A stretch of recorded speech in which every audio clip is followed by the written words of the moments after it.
Postal ballot की जो scheme है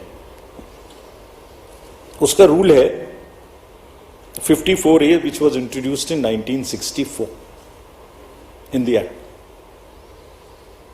उस समय में बहुत सारे पोस्टल बैलेट्स नहीं थे.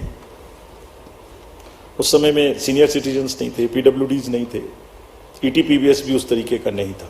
तो धीरे धीरे संख्या बढ़ रही है और for an inclusive election it is necessary that we extend this facility. जैसे पिछली बार आप ही ने कहा था कि आप लोगों को ये फैसिलिटी नहीं है, हमने जाके एनेबल की. सबको मिलनी चाहिए, एसेंशियल सर्विसेज वालों को मिलनी चाहिए. लोग कहते हैं हमसे हमें वोट देने का अधिकार क्यों नहीं, नर्सेज, डॉक्टर्स, बहुत जगह से बात आती है. हम वी आर ट्राइंग. हमने तो रिमोट वोटिंग में जो लोग घर से बाहर चले गए उन तक के लिए प्रयास करने की कोशिश की थी, जो अभी समय नहीं आया. तो ये जो एक्ट कहता है, जो रूल कहता है, वो क्लियर कहता है कि postal ballot counting will start first. So on all centers in the country it will start first, no doubt about it. After only half an hour would start the EVM counting.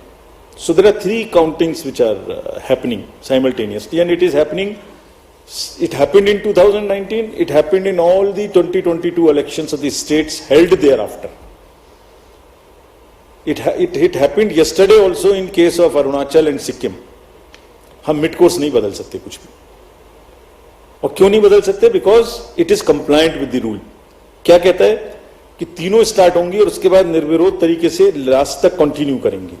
Postal की तरह चलेगा, EVM की तरह के चलेगी. जैसे EVM खत्म होगा वैसे ही 5 वीवीपैट की पर्ची का गिनना शुरू हो जाएगा.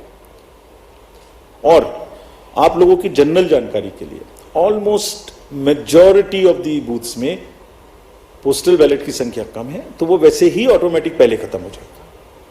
It will continue like this.